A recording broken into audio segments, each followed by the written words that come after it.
Morning. Welcome everyone to Sunday Morning Coffee with Caryn, episode 73. Holy crap, we're getting closer and closer to that 100 mark. Today we're going to be discussing having the courage to change. Now, if we weren't on social media where they were going to cut me off if I tried to play copyrighted music, I would be definitely making all of us dance to Pink's Courage right now. So make sure that some point today you turn that on to your Spotify, onto your Pandora, your YouTube, whatever. Play Courage by Pink and just dance it out and just really feel into her lyrics because that song is actually the inspiration for today's live, um, and some other things that have been going on in life in general. So, for those of you who might be new, my name is Caryn Terrace. I am the Dragon Doula. I am a super conscious leadership mentor and metaphysical strategist, and I empower highly achieving, driven entrepreneurs to help change the entire planet for the betterment of all of humanity using tools of neuroscience, quantum mechanics, metaphysics, and of course, dragon magic. So let's dive in today's topic, which is all about having the courage to change and really specifically having the courage to die. One of the things that I'm really good at teaching my clients is how to overcome the death codes, how to stop being afraid of dying, and whether that's dying in a very permanent sense. Death is not permanent as far as I'm concerned, but this incarnation of your body being done, that is a death that many people fear. But another one that people fear even more is that shame death, right? If something were to come out, I'm always doing this in my lives, and I'm talking about a closet filled with skeletons, right? We all have closets filled with skeletons, and many people who are out in the online space are actually willing to show you the skeletons in their closets, showing up authentically, telling you their stories, letting you know the traumas and tribulations and trials that they've gone through. What I'm more interested in is the trap door at the bottom of that closet filled with skeletons underneath, and if we were to open that up and go down into the basement, what's being hidden in there? What stories there are you clinging to? So deep within the unconscious and subconscious mind, a lot of people refer to this as the shadow self, right? And I'm really pulling away from those terms because we need to remember here in the planet of Earth, on the planet of Earth, we have duality. So everyone has a closet filled with skeletons with a back door and a trap door underneath with all of the other things. No, you're not special because you have trauma. You actually are. You're privileged to have it because there's plenty of people all over the planet who are so stuck in their root. They're wondering where they're going to get their next meal. They're wondering if there's going to be shelter tonight. They're wondering if they're going to have any access to water to drink. Those people who actually take up the majority of the inhabitants of Earth, if you were to look third world country to first world country, third world countries, a good majority, probably 2/3 of the planet, live in that poverty line. They don't have time for trauma. They don't have time for shadow work. They don't have time to give a fuck about what happened to them when they were 5 and try to process it and turn it into this big story. The fact that you have the trauma to be dealing with shows your privilege. I don't care what color your skin is. I don't care what your ethnic background is. I don't care any of that. If you have trauma in your life and you have time to sit here and process it because you're not worried about your base needs of where you're going to sleep, what you're going to eat, if you have access to medicine, then you're privileged. And if you're privileged, then you have the power to change the planet. Privilege is power. You right now sitting here and listening to this live stream have the power within you to change the planet, but because you've been told a story your whole life that you're somehow broken, something's wrong with you, you're a flaw, you're a burden, you're a disappointment, you're a abandoner, you are going to outshine other people, whatever it is, you have this story that lets you stay small, that allows you to stay little. And that is not what dragons are about. I can promise you right here, right now, to have the audacity to claim myself as the dragon doula, the one who helps to birth dragons here on this planet. We are not about playing small around here. We're about changing the entire planet for the betterment of all humanity so that every single person on this planet has access to clean water and healthy food and medicine and shelter and education and technology so that we can truly create a planet based in peace, love, unity, respect. Do you have the courage to die 1,000 ego deaths to become a leader that way? Are you willing to let go of all of the stories? I can tell you 3 years ago, I weighed almost 200 pounds. My hair was about to here, so like would have dropped below the camera. I was depressed. I was anxious. I was suicidal. I had fibromyalgia. I had degenerative arthritis in every single one of my joints. I was barely 29 years old with a newborn, almost, she would have been a little about 6 months old, a almost 3 year old and a 9 year old. And I had no idea how I was going to get through the next 18 years of my life without killing myself. I was so weighed down by the burdens of my story, of having dealt with abuse, of dealing with being bullied all the time during school, of having my first child the day that the housing market crashed in 2008, fighting just to get a regular job as a 20-year-old because all of the 40, 50, 60-year-olds were getting laid off and they were taking the jobs that usually the 20-year-olds had. Living with my family, my parents, moving into choosing to buy my own childhood home and dealing with going through all the inner work and all the inner child work of that trauma. Wasn't even touching it then. 3 years ago, January 2018, I was barely learning what life coaching was. I was barely understanding what the online industry was. I was barely touching the tip of the iceberg of metaphysics. And here I am, 3 years later. I weigh 150 pounds. I'm a size 2. I have literally dropped 3/4 of my size. I was a size 14, now I'm a size 2. I am happier, healthier, more blissed out, more in love than I could ever have imagined. We are wealthy beyond our wildest dreams. I have a successful coaching business which serves thousands of people all over the world, teaching them the practice of superconscious living. I get to travel and work with amazing clients who are helping to change their companies and really work from a top-down approach of having this leadership from the heart and from the womb to create a middle class that is empowered instead of enslaved. My life right now, I couldn't have even began to dream and imagine 3 years ago, and yet here I am. And if you don't believe me, I never take anything down. You can literally go onto my Facebook profile, go to the little search section, pull it down to say 2018, choose any month from the beginning of 2018, even the end of 2017, and I dare you to tell me that I look like I'm the same person. You can kind of tell in the facial structure ish. The voice is kind of there, especially first thing in the morning, raspy me. But everything else, the whole room is dull and dark and gray. I'm wearing a gray shirt. Is the one that came up last week.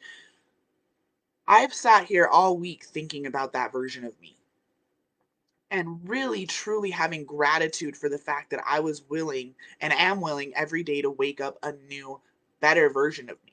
It's not new year, new me. It's new year, better me. Not that the old me was bad, but she didn't know, right?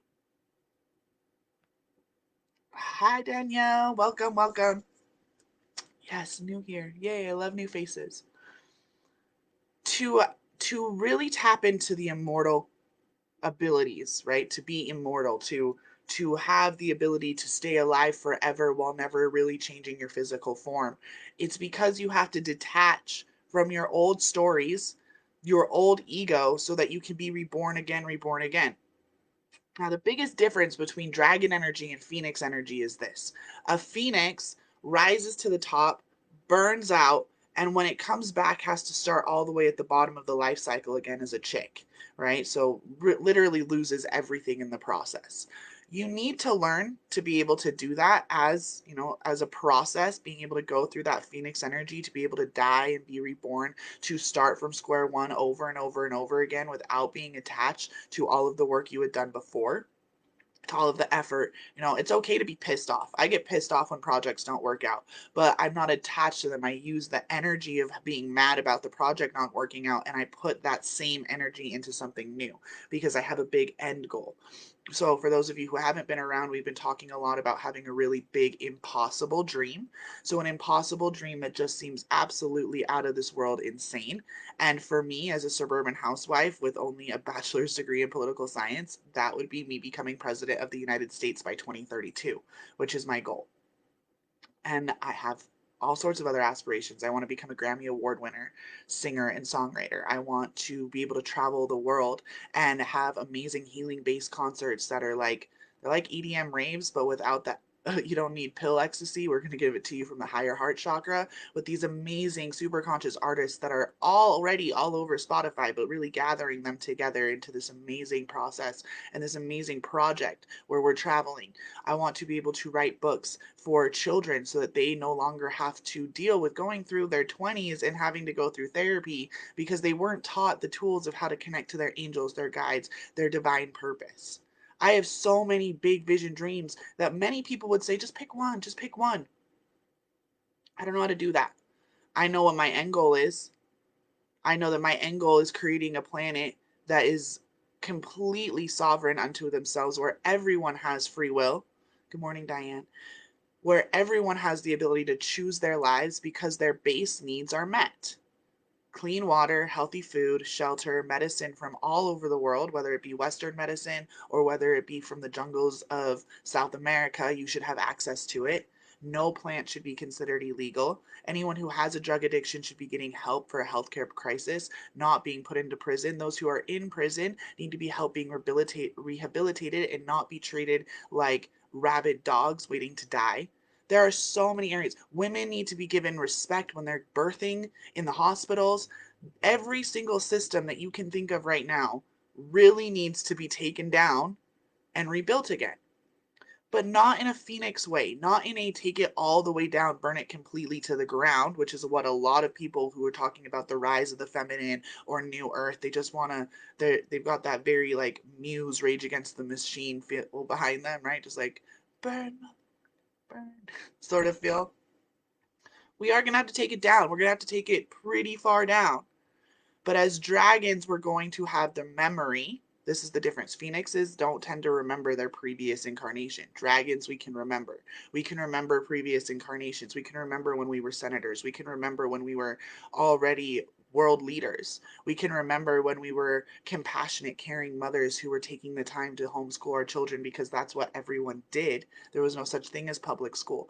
We can remember being grand artists so that when we burn as dragons, we are not penetrated. We are able to stand and use our magic to then create something new from the ashes. Okay. And I know that that analogy seems kind of hard, but when you really start seeing that things can get taken down, you can have, like, I went through 2 or 3 rebrands last year, and I'm about to go through another rebrand. Why? Because I am not who I was this time last year. I might be speaking about the same message. We are still speaking about being global luminaries, being the brightest, shiniest thing that you can think of, not because you need to be told that you're bright and shiny, but because you have done so much work that you shine as a lighthouse for other people to know, holy shit, if I can brave this storm, I can be a lighthouse too. Right? I'm never going to come down and save you, but I will absolutely stand as a guiding light for you to save yourself, to heal yourself, to remember that you are immortal, to remember that you are a being who is here choosing this game of life, who is here choosing every single moment. And the more you choose to stay in trauma, the more you choose to stay in those stories, the more privilege you're giving that you have. You have so much privilege if you have the ability to deal with. If you're doing shadow work, you are a privileged individual. It's that fucking easy. If you feel like you have to be doing shadow work and you have all these stories, and I did them, I have them, but I know that I'm privileged. When someone calls me out for white privilege, I don't get embarrassed or ashamed. I do my research. I learn how I can use my white privilege to the advantage of the betterment of those who I love who are BIPOC, those who are in the LGBTQA community, right? Privilege is power. So why would my ego keeping me away from using my power? It's because I'm a white woman who's a suburban housewife who lives in Utah, which is one of the most conservative states in the country. I'm not told from a young age that it's okay for me to have power. Told that I'm a burden. Told that there's a fundamental flaw about me. Just because of what's in between my legs, I'm fundamentally flawed. That all the other stories that I could go on and on and on about, the reason why I had fibromyalgia, which is really just physicalized PTSD, which I no longer can say that I have. I just saw my doctor a couple weeks ago and he's like, technically, I can't ever say that you're cured because that's not something that in the medical field they'll allow him to do. But I've now been in remission and haven't had a flare in 3 years. About 3 years, probably. I'd say May of 2018, I think I can remember having a flare, but it was a little one because I was already doing so much inner work. Inner work means that you have to realize that there's a part inside of you. There's something more than just the mask. If you look at the picture that I put with today's live stream, it's a picture of me holding a very Grecian mask with the frowny face, right? And my face is kind of just like half peeked out of that. And what I haven't showed everybody yet, the picture that comes after that, is me laughing with this sad face mask in my hand while I'm laughing over here with my real face. And that's because a persona, a mask like that, a persona, a person, the word person means mask. So which persona are you going to wear? Are you going to walk around with the persona? Are you going to walk around as a person who is stuck in your phone with a gray cloud above your head, stumbling through your days? Your head is completely hung low. Everything sucks. Your life sucks. You had a traumatic childhood. You've had all these victimization occurred in your life. You've had all this bad stuff happen to you. You are weighed down and bogged down by the weight of the world. You're pissed off at the planet. You hate the system. You're ready for it all to just burn. Half the time you don't even know how you get yourself out of bed in the morning. And yet you do, and yet when you do it, you're just getting through. You're getting through. You are literally living a life of walking day by day from the maternity ward to the crematorium and never looking up. Yeah, you've got dreams and aspirations, but you save it for nighttime. That's why you're so tired all the time, because at least you can escape your life when you go to bed. You can go escape into the astral. I teach my clients how to market in the astral plane. I teach my clients how to create connections that are going to guarantee that their campaign is successful. I teach my clients how to rewrite the history books by being in the astral plane. The astral plane is an amazing layer of energy that most humans are using as an escape instead of a way to use their ability to manipulate energy to create a new planet. You're walking around with this dream that you can only have when your eyes are closed.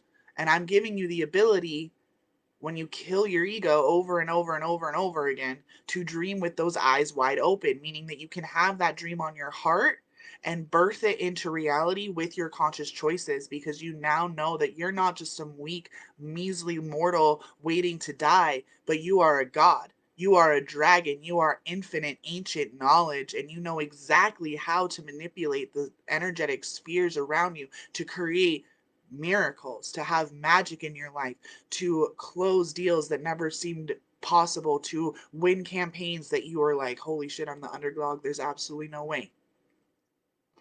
If a transgendered Satanist can win the Republican nominated seat for county sheriff, yes, that really happened in Maine. There was a Republican county. The Republican nominee for sheriff won. And that Republican nominee happened to be a transgendered Satanist who ran on a defund the police campaign. Why? Because no one opposed her. No one ran against her in the primary, so she was automatically already on the ballot as the Republican seat. And so many people go in and they just push that button that's party voting, and she won. And everyone was pissed off after the fact. Let's move to Maine. Let's move to Maine, Dylan. Let's do that. That's amazing. She used the system. That is straight up dragon energy. Using the system instead of blaming it. Playing the game that's already created. Again, Phoenix energy is this crash and burn, blow it up. It's like, it's what I used to do. I used to take sticks of dynamite and throw them at bridges if people pissed me off. But then I was at square one, alone, by myself, no friends, just ruined my fucking reputation because I was afraid of having a reputation. Again, that's that in the closet, skeleton full of closet, that trap door, that's your reputation that you're so attached to, and that's a part of your ego. Can you be released from your ego? Can you be released from your reputation? Can you know that maybe you had a bad rep in the past and that doesn't matter because you know who you are now and you're willing to do whatever it takes no matter what to show people the change that you have gone through now, right? There's plenty of people in this city who really think that I'm just an arrogant bitch who would love to be able to defame me. Here's the thing about being a dragon. You become unshameable, which means that no one can defame you. That's not possible. You don't get affected by that attack. You're impenetrable. You have impenetrable scales. They can, your whole world can crash and burn around you. Your family gets taken away. Your money gets taken away. Everything. You lose it all. And you still are able to stand among the ashes unscathed and willing to now build it all back up. You see it all and you're like, look at all this raw material I have to work with. Those structures and constructs are no longer holding me into a cage. I can take this rubble and I can build something better. But we're afraid. We're afraid of the ego death. We're afraid of being different. We're afraid of what it would mean if we were different. So let's do a little exercise together.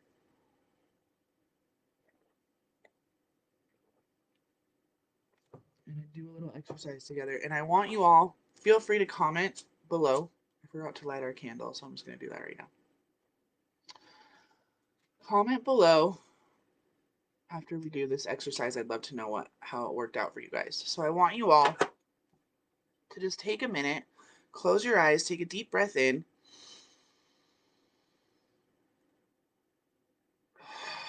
Tapping into your body. And the first thing that comes to mind, what are you most afraid of? And go ahead and just leave that in the comments. What is it that you are most afraid of happening or about your life? What are you most afraid of?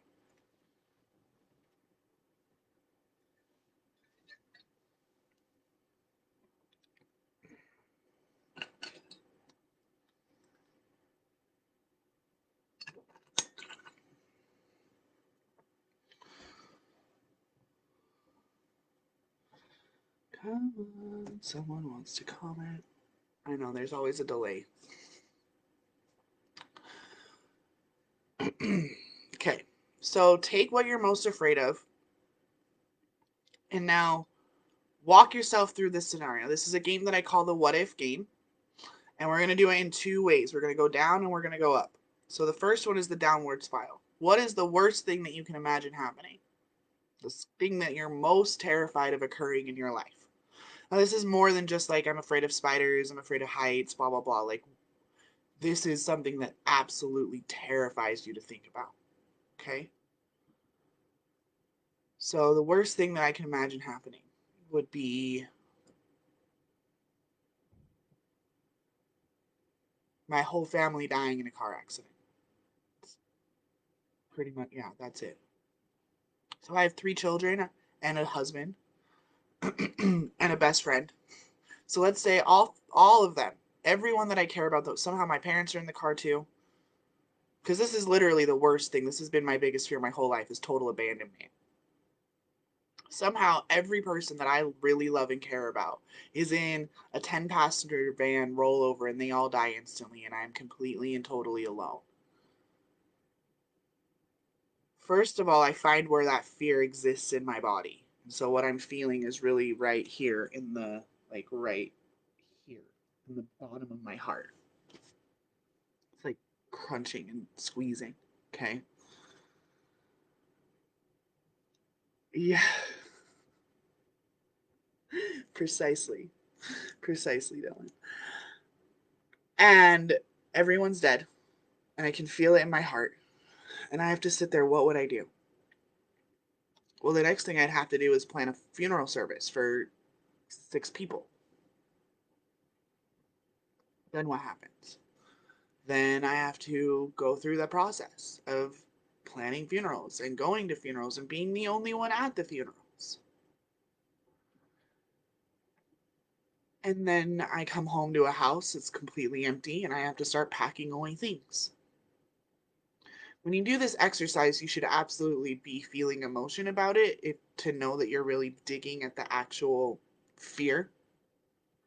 Because this is energy that I could be using to go create my empire, that I could be using to go create the healing based festivals, that I could be using to go help my clients, but instead it's clearly trapped in a pocket in the bottom of my heart.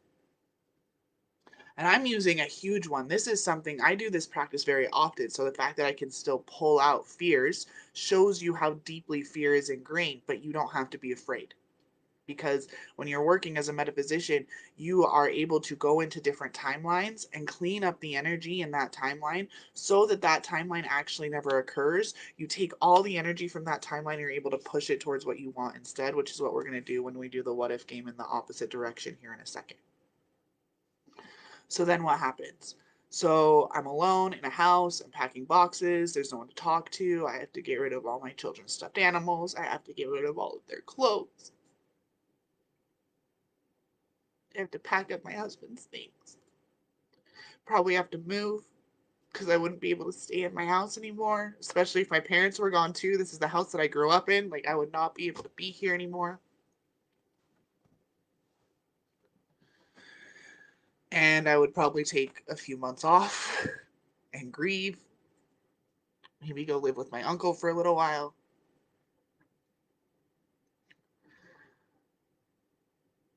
And yet I know somewhere deep down that somehow I would keep going. I would know because my belief system is so strong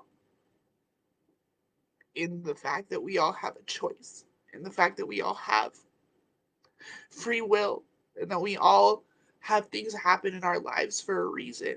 And that we have karmic contracts and soul contracts. That's why I don't worry about my clients if they're signing or not. All of those are already done. They're soul contracted clients. We signed those contracts years ago, different decades, different lifetimes.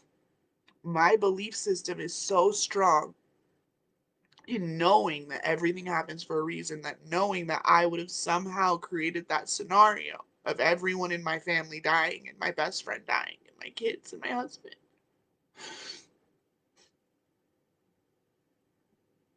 I would somehow move on. I don't know how. I can't tell you that far.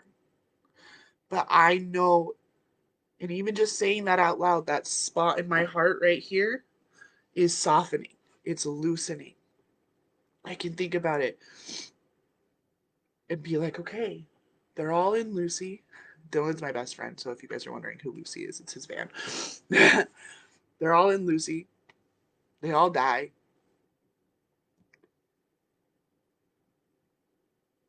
And even the thought now is not as heavy to think about.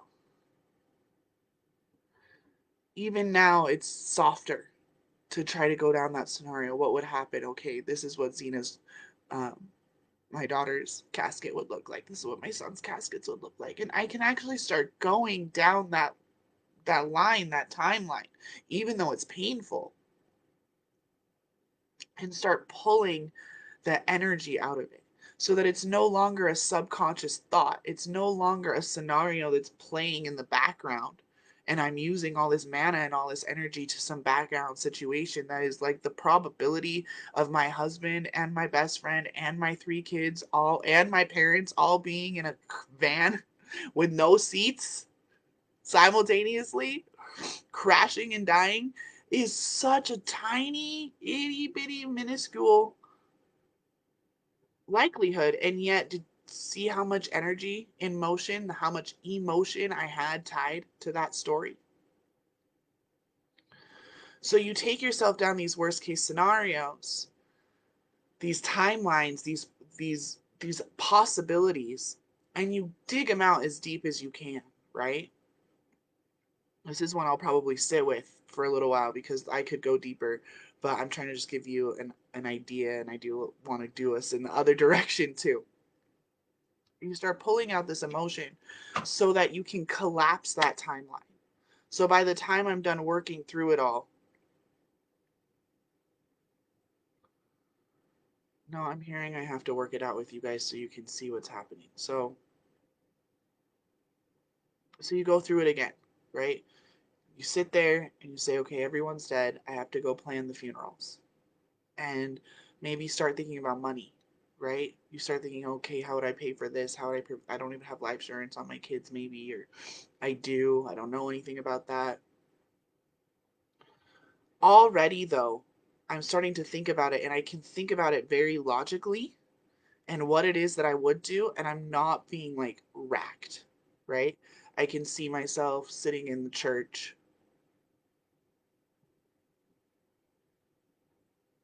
with these caskets in front of me. Somehow alone, there's not even anyone at the funeral because we don't know very many people. And still, that part of me that knows that everything happens for a reason is coming up very strongly. And this is because I have a very solid belief system. Everyone's always giving Jehovah's Witnesses shit. They believe what they believe. Is it right or is it wrong? That's completely up to yourself. But many people, especially in the spiritual community, don't actually have that strong of an energetic backbone. They don't actually know what they believe. They don't actually know who they are. They don't know what they are, and they don't know how they serve. Now, I know with every fiber of my being that my husband, that my three kids, that my best friend, that my parents, that they are all fractals of God, that they are here creating their own lives, manifested in form, and singing their own song. And if that's the way that they all go, there's a reason for it. But I have all this emotion tied up into this scenario that hasn't even happened, and I'm still this upset about it.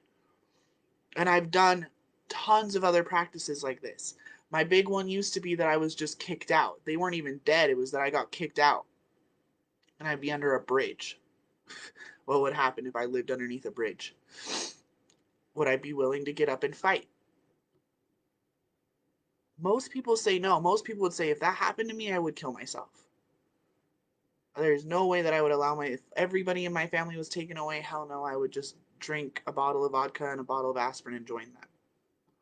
Right? That's because that death code, that backdoor code is still always sitting there. And we're giving it so much energy, even in the background. We don't think about how often suicide can be a background like thought. Well, if life isn't worth living anymore, then I can just check out, which is true. You have that right. Alan Watts says it all the time. You definitely have the right to go do that if you want.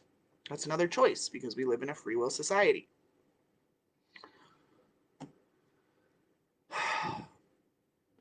So let's go in the other direction. We've now taken you down the what if game, the negative. What's next? Well, then what would happen? What would not happen? Pick the worst scenario that you can think of, and you can do this on many different layers. You can do it just with like a simple thing that pissed you off that like is somehow ruining your day, and you have to dig out, well, what is the underlying thing that's making that such a big deal? Or you can go bigger, like I just did with taking that worst fear. And if any of you guys have a fear that you want to talk through, please write it in the comments. We would love to help you with that. But I was trying to give you an example. Now, let's spin it the other direction because it's actually a lot harder for our brains being created the way they are, where there's the reptilian brain and then the mammalia brain and then the prefrontal cortex, which is actually mostly survival based still. It's a lot harder for us to actually play this game in the opposite direction, but let's try. So, what is the best thing that you can imagine? Feel free to write it in the comments. I'll pause first and see if someone can write it, gives me an example instead, and if not, then I'll use my own example again. So the best thing that you can imagine, like the thing that's just like, oh my god, yes, I want this to happen in my life. It would be amazing if this happened.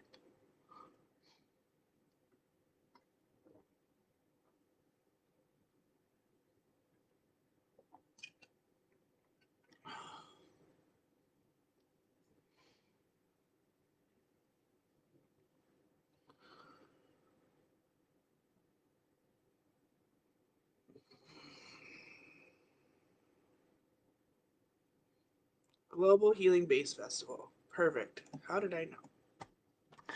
Okay, so it's just funny. Global Healing Base Festival. I already kind of talked about this a little bit. Dylan's, I already said, my best friend, we're doing this together, so it would make sense that this would be what he said, so let's just go with that. Thank you for participating, my dear. I love you. Okay, so Healing Base Festival. Now, I already am a little bit aware of what it is that he's thinking up, so I will just kind of take it from there. So, Healing Base Festival, this idea of having a place where artists from all over the world would be able to share their music, be able to share their poetry, be able to share their, yeah, all the kids are happy and healthy. Perfect. Let's just add that in there. Um, and artists can come, so all artists, not just musicians, but vendors, right? So think about like a trade show, but for healing arts and for healing modalities, where you could have massage therapists set up, reiki, oracles, people who make jewelry, right? So like that very street festival vibe, but with all high vibe metaphysical energy worker, light worker, dark worker, that those are where you would go, right? Like a giant modern day Renaissance fair, right? And then the music is just totally conscious music. It's super consciousness. You're listening to, if you've never heard of Lizzie Jeff, you need to go check her out right now on fucking Spotify this moment. She's amazing. You'd have, K Theory, you'd have I Am Aeon, you have all these amazing, amazing artists who are really healing through music, right? They know that music equals medicine. And you've got a crowd of 50,000 people, and Dylan's performer. So Dylan's on stage, killing it, just blasting the heart chakras open of every single one of these people, reminding them that they are also, that the Christ is also showing through them, that we are all fractals of God, that we are all the Christ, right? The Christ as us, the Christ is Caryn, the Christ is Dylan, the Christ is Michelle, the Christ is Diane. The Christ is really just the separation from the all. It's the manifestation of God in form is Christ. You've got God and you've got Christ, but Christ is really just God in physical form. And that's all of us. We all have that ability inside of us. So we are all masterpieces. So then the next question is, then what? You already know that you're killing it. You got 50 cities booked. I'm going to ask this directly to you now, Dylan, so you can help me with this. You got 50 cities booked. Your entire next year is booked already. There's no way that you can add any more towns. So what would that actually be, like two? Well, I'm not going to have you doing your old. Yeah, like 150 shows booked for a whole year. You already know it. It's sold out. Every city is sold out already. All of the vendors are already booked. You've got an amazing team behind you that's helping run all of that. All you have to do is show up and perform and kill it. Then what? Right?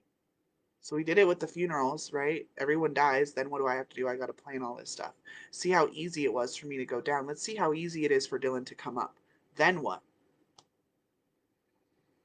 You already have what is on your heart. It's already done. Then what happens?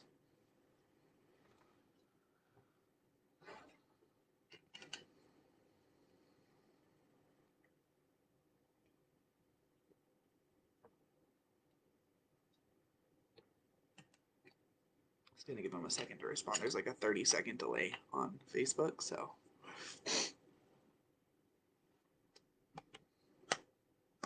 If other of you have things you want to type in, what is it that you want? We can all play. This is not a one-person show. Dang, that's a tough question. See? Thank you. See?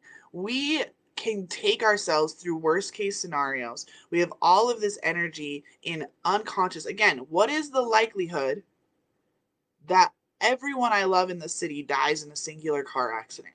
It's minuscule. And yet I have so much energy attached to it that I started crying. And even still thinking about it, like I said, I'm going to go sit in front of a mirror and I'm going to go make sure that I've worked this through, because that's a lot of energy to just be holding.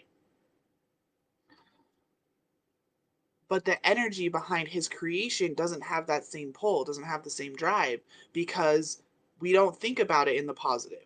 We can we can catastrophize all day long, right? This is a part of the ego death that you have to learn. How do you switch your ego from being one that is attached to stories of trauma and pain and suffering and can easily catastrophize and go off tangents and make sarcastic comments about negative stuff all day long, all the rest of your life long? But when you start talking about what if it got better, then what would you do? Then what would you do? Then what? It's harder. We are not used to pushing the energy stream in that way. We're used to putting it here. We're used to putting it in our skeletons of closet, our closet filled with skeletons. We're used to shoving it down in that trap door, making sure no one ever sees those things, putting in all this effort to not be defamed, to make sure that no one can talk shit on us, to make sure that we are always presenting ourselves well, because we're afraid that we could be victimized, because we're afraid of the trauma, because that trauma is something that we're addicted to instead of realizing that trauma is privilege and that privilege is power. You are a privileged individual and you have more power than anyone else on the planet, but you don't know how to create with it. You only know how shit can go wrong. That is an ego situation. It's a global conscious ego, but it's still an ego situation. I play this game with every single one of my clients. I have done master classes on this topic. If you guys want me to do another what if game masterclass, let me know in the comments and I will probably be able to do that. Because I really want you to see that these tools that I teach with super conscious living are actually not that hard. It wasn't hard for us to go down there, but it really shows the contrast. Okay, so since I'm a part of this vision with Dylan, I'm going to just go forward with it. So then what happens? Well, what we're able to do is then take the profits that we have from these healing based festivals and we can start calling in more people to come and speak at the events so that we can start helping to generate funding for campaigns for those metaphysicians who are willing to step up into leadership positions within the actual social construct. Someone who wants to be city councilwoman, someone who wants to be senator, someone like me who wants to be president of the United States. What a better place to go do campaign rallies than around people that have the same belief system as me, as a metaphysician, as a spiritual healer, and give them my message so that when they go to vote in November of that year, they're not looking at the lesser of two evils. They're voting third party, and guess what? They're changing the fucking planet. Because really, the majority of Americans are neither Dem or Republican. They're mostly, actually, oddly enough, libertarians or progressives. We are the only country who's a first world country that only has two parties represented in our legislative body. You look at India, they have got like 18. I think that England, UK has 11. Germany has like 16 or 17 different political parties, all represented in these legislative bodies. America's like the only one that is it. It's not like it is the only one that only has two. That's dualism at its fucking finest. We think we're trapped in this box. So the healing base festivals then become a place where we can springboard into a full movement that changes the structure and very fabric of how the human race identifies, knowing that we are one race. Our ethnic background does not change the fact that we are one human race. And we can then continue to use the proceeds and continue to get bigger sponsors and continue to get bigger artists so that eventually, within a few years' time, these festivals are netting multiple millions of dollars each time, have created an entire global movement, and within the next decade or 15 years, we have attained New Earth. We do have a planet where every single person has access to clean water and healthy food and education and shelter and medicine. All based on one dream. All based on the dream of a former EDM superstar who had his name raked through the fucking news and is ready to show back up as the new version of him, as the better version of him who's learned all these lessons. But he can't see that, right? He admits right there it's a tough question. The only reason why I could take you through all of that is because it happens to be a vision that I'm involved in, right? But I can actually do that with every single one of your visions. That's what makes me the dragon doula. I can watch you as baby dragon still in your shell and hold the space for your crazy, insane vision to occur. I've had clients who were barely charging $10,000 for their, and scrounging to get clients at 10 grand.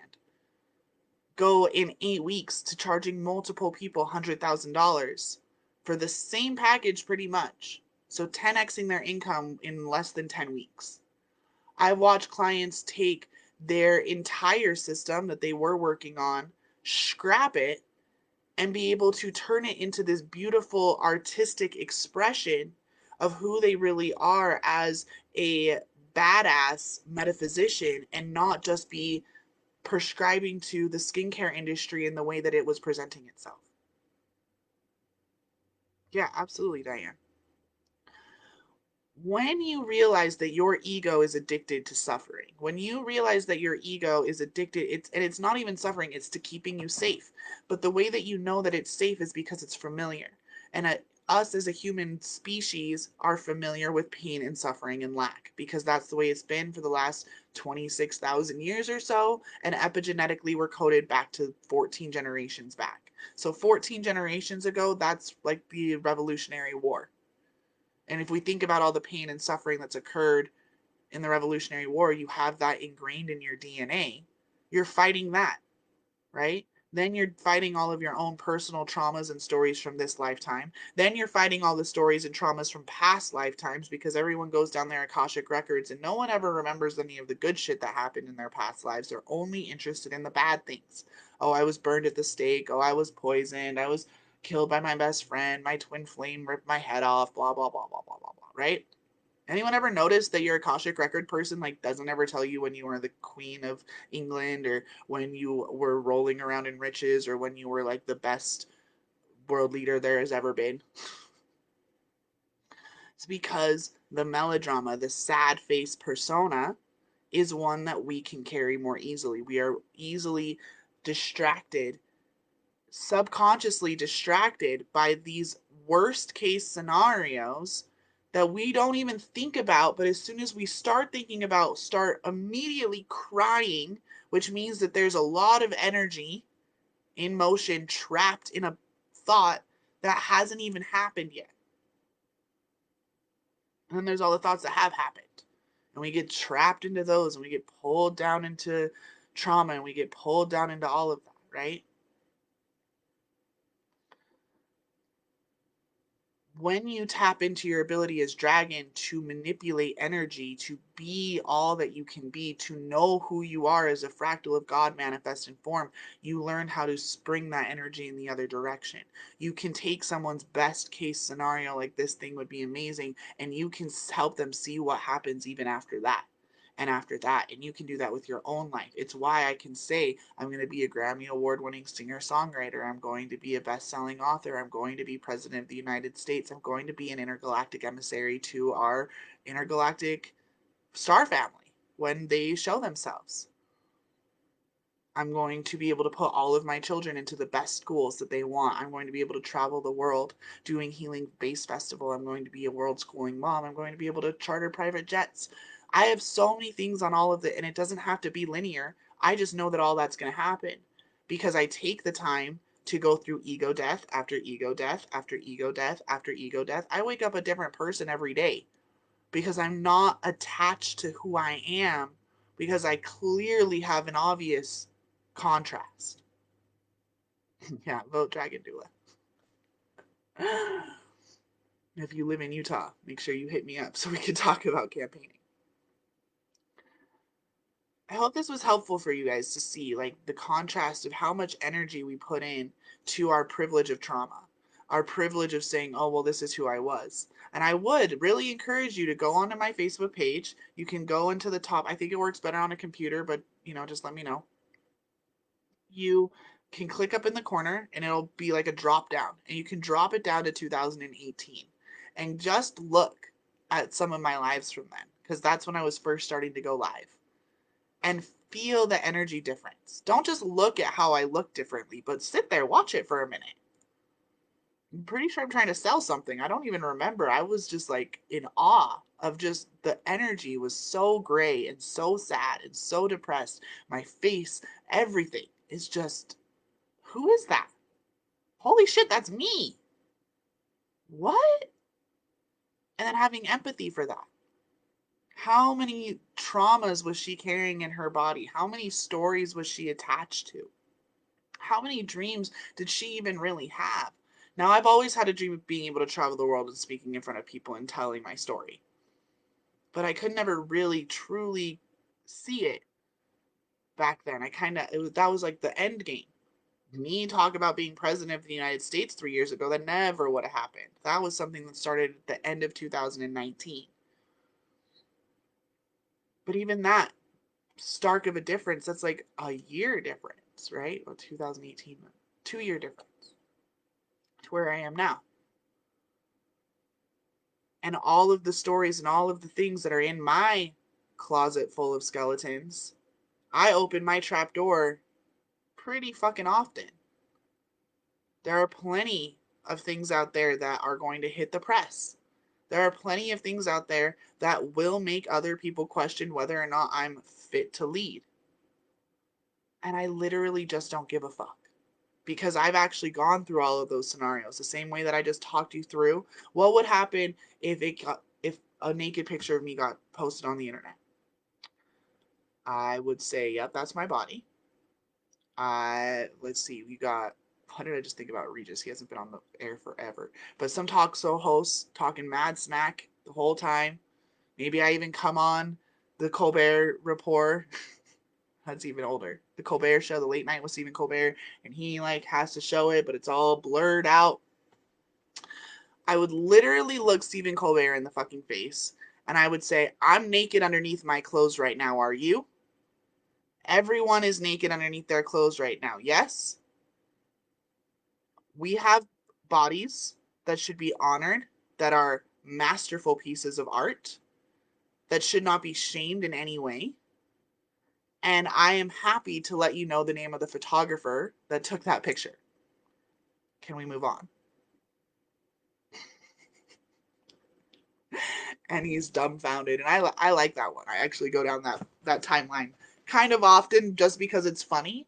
But when I first ever went down that timeline, it was like, oh my God, I cannot. What? Or even when I was having the pictures taken, I was like, what would happen if these got out? Oh my God, I'd be so embarrassed. I would never make it as president. Right? But slowly, I've just been able to release it. Now it's amusing. It's amusing shit, actually, to think about.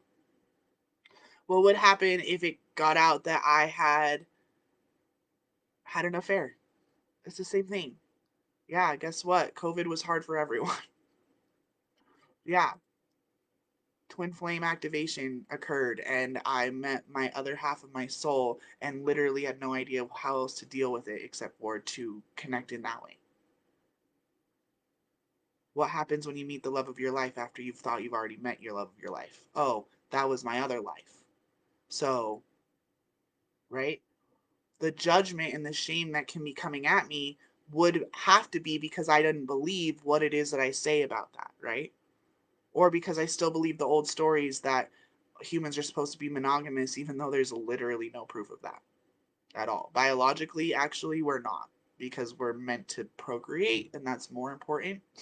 Monogamy is a social construct. But again, I have to be able to sit there in the quiet of my own room and go down these timelines to squash any, well, not even squash, to pull any energy out of them that would make me feel ashamed, make me feel guilty, make me feel afraid. And now you just watched one. I'm literally gonna get off this live time stream and go sit in front of my mirror over there and work myself through this worst case scenario of everyone in my life being taken from me and what would I do next. Because even just saying it again right there, I started to feel my eyes starting to water again. So there's a lot of energy trapped there.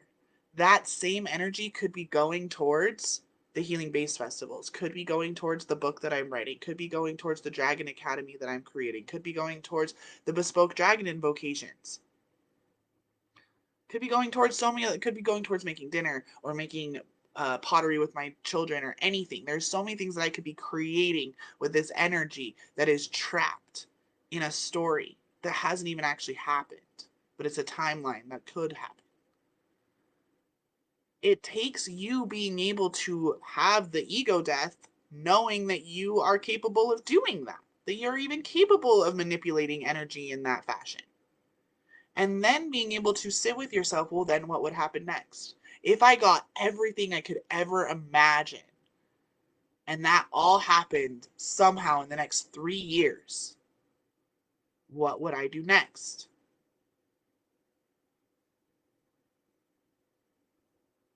What would you do next? You have everything you've ever wanted. What do you do next?